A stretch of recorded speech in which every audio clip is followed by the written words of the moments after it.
Hey everybody, this is Rydo, and we are going through the Whisper of the Old Gods new expansion now that we can finally see the cards. Can't quite open them or collect them yet, but we can see them in the crafting menu.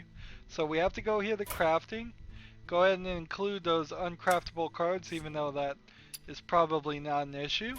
And then click here and click on Old Gods, and that's how we get here. So I have put out videos in quick succession for the neutral set, the druid set, the hunter set, the mage set, and now we are to the paladin set. So let's see what the new paladin cards are. First card we have is a 0 mana spell, Forbidden Healing. Spend all of your mana, restore twice that much of health. Interesting. So for the paladin deck, there really aren't any cards that hurt you yourself. It's not like a warlock deck where you're losing your own health on purpose to draw more cards. But this seems like a very useful card.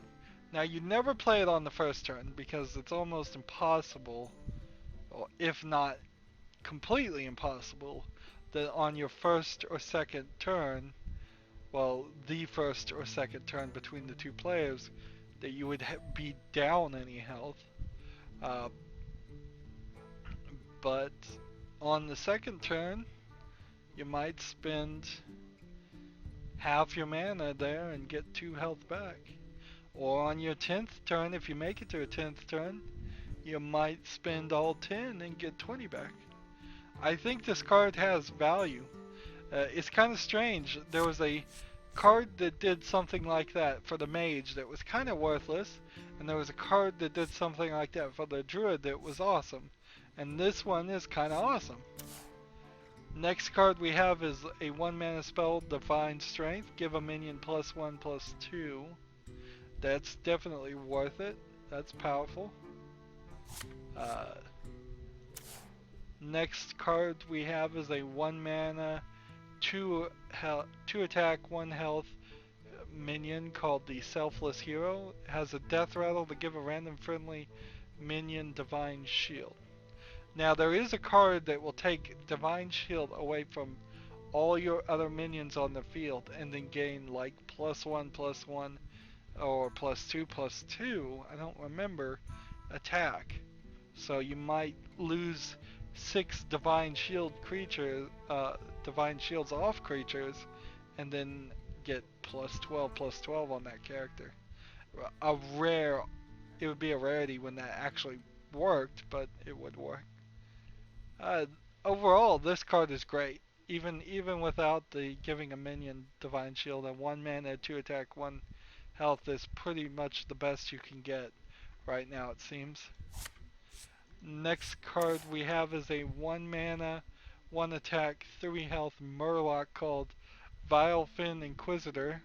As a battle cry, your hero power becomes summon a 1/1 Murloc instead of summoning a 1/1, what is it, True Silver Champion?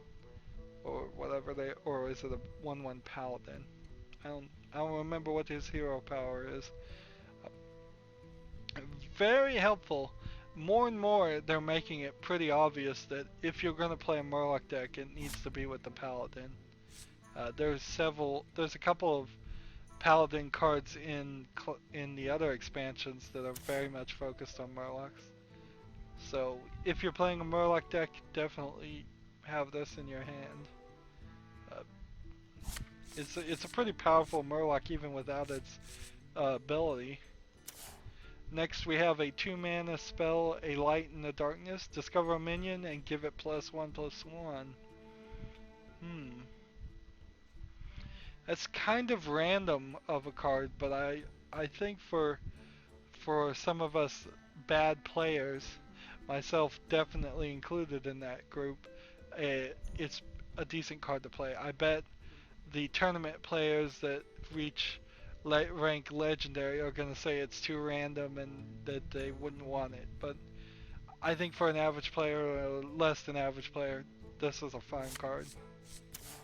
Next, we have the first weapon I've seen so far, a 3 mana, 3 attack, 2 durability weapon called the Rowling Blade. As a battle cry to give your minions +1/+1 with Divine Shield. Yeah, that's really cool. Really powerful of a weapon. I'm glad to see they're adding some weapons. It's kind of a shame they didn't add a weapon for the other 3 guys here.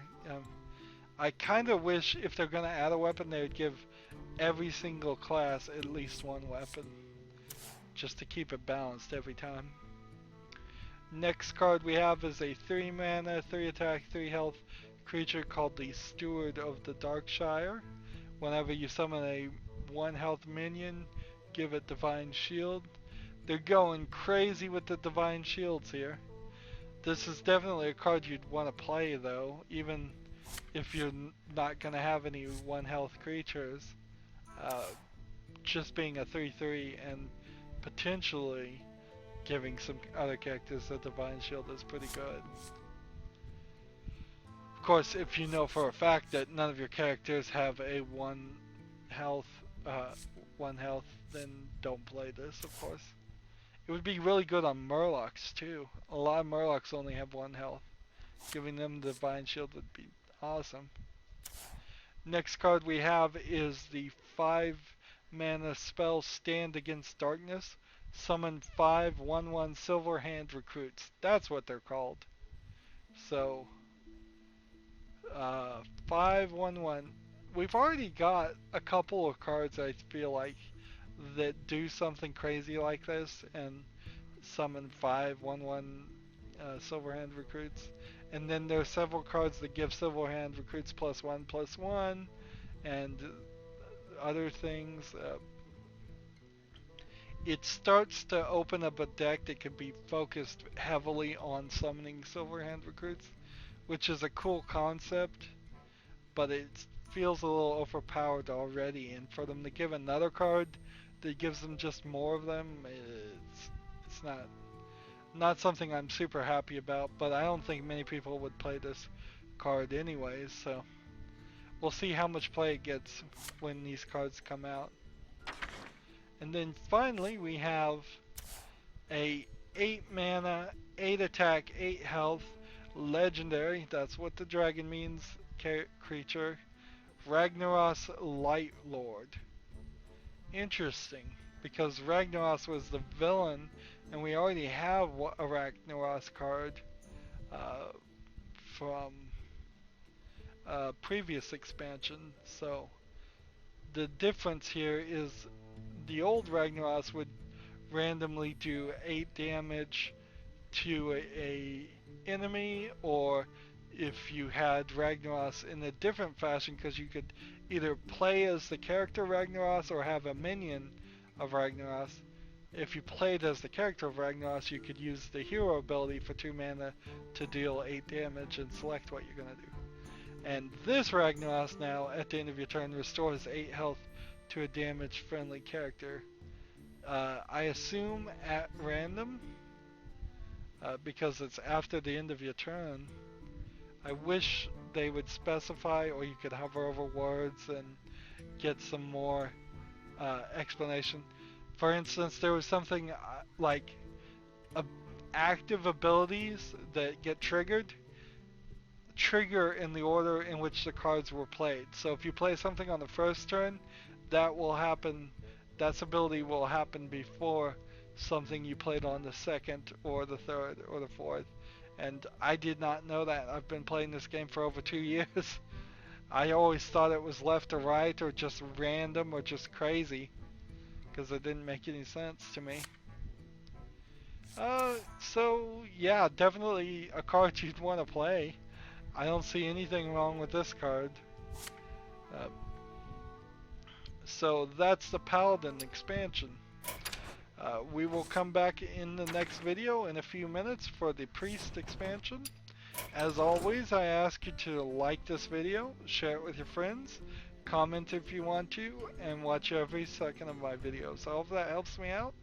If you want to support me further, you can click on my name, Rydo. On the right will be a blue button that says support this channel. Click it, make a donation. And if you want to friend or follow me on basically any social media sites, there's a whole bunch of links down below. Thank you for watching. Have a good evening.